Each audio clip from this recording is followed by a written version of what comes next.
ಅವ್ರ ಕಷ್ಟ ಏನು, ಅವ್ರ ಊಟಕ್ಕೆ ಎಷ್ಟು ಅಲಿತಾರೆ, ಜೀವನಕ್ಕೆ ಎಷ್ಟು ಅಲಿತಾರೆ, ಕೂಲಿಗೋಸ್ಕರ ನಾಲಿಗೋಸ್ಕರ ಬೀದಿ ಬೀದಿ ಸುತ್ತುತ್ತಾರೆ. ಆ ಹಣನ ಅವ್ರ ಮನೆಗೆ ಹೋದ್ರೆ ನಿಮ್ಗೆ ಅವ್ರ ಗೋಳು ಗೊತ್ತಾಗ್ತತೆ. ಈ ಕಳ್ಳರು, ಈ ಕದೀಮರು, ಈ ದರೋಡೆ ಕೊಡ್ರು, Google Pay, PhonePe, RTGS ಮೇಲೆ ಈ ಹಣನೆಲ್ಲ ಲೂಟಿ ಹೊಡೆದ್ರಲ್ಲ ಸನ್ಮಾನ್ಯ ಮುಖ್ಯಮಂತ್ರಿಗಳೇ.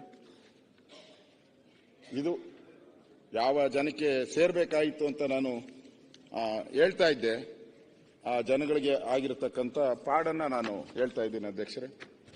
ನಾನು ಕೂಡ ಒಂದ್ಸರಿ ನಾನು ವಿನಂತಿ ಮಾಡುವಂಥದ್ದು,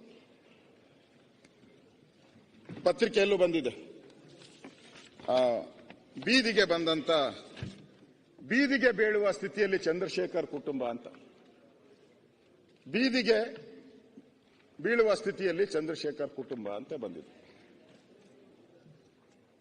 ನಾನು ಬೆಳಗ್ಗೆ ನಾನು ಫೋನ್ ಮಾಡಿದೆ ಜ್ಞಾನೇಂದ್ರನ್ಗೆ, ಇವ್ರಿಗೆ ಅಲ್ಲಿದ್ದಾರ ಅಂತ. ಆ ಮನೇನು ಬಿಟ್ಟು ಹೊಟ್ಟಿದ್ದಾರೆ. ಆ ಮನೆಯಲ್ಲಿ ಇರಕ್ಕಾಗ್ತಾ ಇಲ್ಲ, ಅವ್ರ ಕೈಲಿ ಬದುಕಕ್ಕೂ ಆಗ್ತಾ ಇಲ್ಲ. ಚೆನ್ನಿ ಅವ್ರ ಮನೇನೇ ಖಾಲಿ ಮಾಡಿಬಿಟ್ಟಿದ್ದಾರೆ ಚನ್ನಬಸಪ್ಪನವರು. ಅವ್ರ ಮನೇನೇ ಖಾಲಿ ಮಾಡ್ಬಿಟ್ಟು, ಅಂದ್ರೆ ಬದುಕಕ್ಕಾಗಲ್ಲ. ಅವ್ರು ಬರ್ತಾ ಇರೋದು 8,000 ಸಂಬಳ, ಕ್ಯಾಶುಯಲ್ ಲೇಬರ್ ಆಗಿ ಕೆಲಸ ಮಾಡ್ತಾ ಇದ್ದಾರೆ. 2 ಮಕ್ಕಳನ್ನ ಓದಿಸ್ಬೇಕು.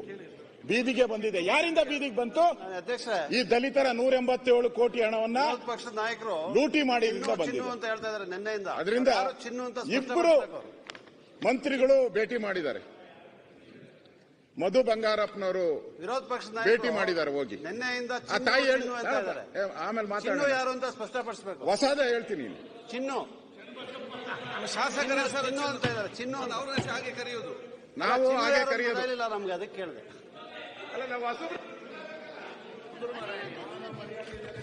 ಆ ಪ್ರಾಣ ಕೊಟ್ಟ ದಲಿತನ ಹೆಸರು ಕರೆಕ್ಟ್ ಕೇಳ್ಕೊಳ್ಳಿ. ಚಿನ್ನು ಯಾರಂತ ಆಮೇಲೆ ಹುಡುಕೆ. ನಾನೇ ಅಣ್ಣ ಚಿನ್ನು ಅಂತ ಹೇಳ್ತಾ ಇದ್ದಾರೆ, ಯಾರಂತ ಗೊತ್ತಾಗಬೇಕು. ಮಧು ಬಂಗಾರಪ್ಪನವರು ಅವ್ರ ಮನೆಗೆ ಹೋಗಿ ಸಾಂತ್ವನ ಹೇಳಿದ್ದಾರೆ. ಆ ಹೆಣ್ಮಗಳು ಹೇಳಿರೋದು. ಮಧು ಬಂಗಾರಪ್ಪನವ್ರು ಬಂದು ನಮ್ಮ ಮನೆಗೆ ಸಾಂತ್ವನ ಹೇಳಿದ್ದಾರೆ. ಪರಮೇಶ್ವರ್ ಅವರು ಬಂದು ಸಾಂತ್ವನ ಹೇಳಿದ್ದಾರೆ ನನಗೆ. ಆ ಹೇಳಿರೋದಕ್ಕೆ ನನಗೆ ಮೆಚ್ಚುಗೆ ಇದೆ. ಅವ್ರು ಹೇಳಿರೋದು, ಅವರೇ, ನಾನೆಲ್ಲ ಹೇಳಿರೋದು, ಆ ಹೆಣ್ಣುಮಗಳು ಹೇಳಿರೋದು. ಮೆಚ್ಚುಗೆ ಇದೆ. ಆದರೆ ಇದುವರೆಗೂ ನನಗೆ ಗ್ರಾಜ್ಯುಟಿ ಆಗಲಿ ಏನೂ ಆಗಲಿ ಬಂದಿಲ್ಲ. ಮೆಚ್ಚುಗೆ ವ್ಯಕ್ತ ಮಾಡಿದ್ದಾರೆ ಅವ್ರು ಹೋಗಿರೋದಕ್ಕೆ. ಇನ್ಯಾರು ಬಂದಿಲ್ಲ ನಾನು ಭೇಟಿ ಮಾಡೋಕ್ಕೆ. ಅಂದರೆ ಆಡಳಿತ ಪಕ್ಷದವರು ಯಾರು ಬಂದಿಲ್ಲ. ನನ್ನ ಬದುಕು ಬೀದಿಗೆ ಬಂದಿದೆ. ನನಗೆ ಏನು ಬೇಡ. ಅವರು ನ್ಯಾಯಕ್ಕೋಸ್ಕರ ಕೊನೆಯವರೆಗೂ ಸಾಯ್ತೀನಿ. ಮನೆ ಹೇಳ್ದಂತೆ ಯಾರೋ ಒಬ್ಬ ಬ್ಯಾಂಕ್ ಅಧಿಕಾರಿ, ಸುಚಿ ಸ್ಮಿತಾ ಅಂತ, ಆ ಬ್ಯಾಂಕ್ ಅಧಿಕಾರಿ CBI-ನಲ್ಲಿ ಆಗಿದೆಯಲ್ಲ, FIR ಆಗಿದೆ ಅವಳ ಮೇಲೆ, ಬ್ಯಾಂಕ್, ಯೂನಿಯನ್ ಬ್ಯಾಂಕ್, ಅವ್ರ ಮೇಲೆ ಅವ್ರ ಕಡೆಯವರು ಹೋಗಿದ್ರಂತೆ. ಅಮ್ಮ ನೀನು ನಾವೆಲ್ಲ ನೋಡ್ಕಂತೀರಿ, ಅವ್ರ ಬೇಲ್ಗೆ ನೀವು ಅಬ್ಜೆಕ್ಷನ್ ಇಲ್ಲ ಅಂತೇಳಿ ಲೆಟರ್ ಕೊಡಿ ಅಂತ ಕೇಳಿದ್ರಂತೆ. ಬೇಲ್ಗೆ ನಿಮ್ದು ಅಬ್ಜೆಕ್ಷನ್ ಇಲ್ಲ ಅಂತ ಕೊಡಿ ಅಂತ. ಅದಕ್ಕೆ ಆ ಅಮ್ಮ ಹೇಳಿದ್ದಾರೆ, ನನ್ನ ಜೀವ ಒತ್ತೆ ಇಟ್ಟಾದರೂ ಸರಿ ನ್ಯಾಯ ಪಡೆಯುತ್ತೇನೆ, ಯಾವುದೇ ಸಹಿಯನ್ನು ಹಾಕುವುದಿಲ್ಲ ಅಂತ ವಾಪಸ್ ಕಳಿಸಿದಾಳು. ಅಂದ್ರೆ ಎಷ್ಟು ನೊಂದಿರ್ಬೇಕಾ ಹೆಣ್ಣುಮಗಳು.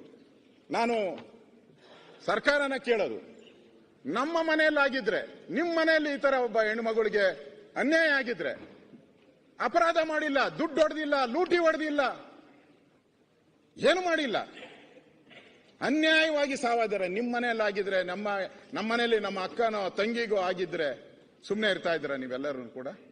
ನಾವೆಲ್ಲ ಸುಮ್ಮನೆ ಇರ್ತಾ ಇದ್ರ?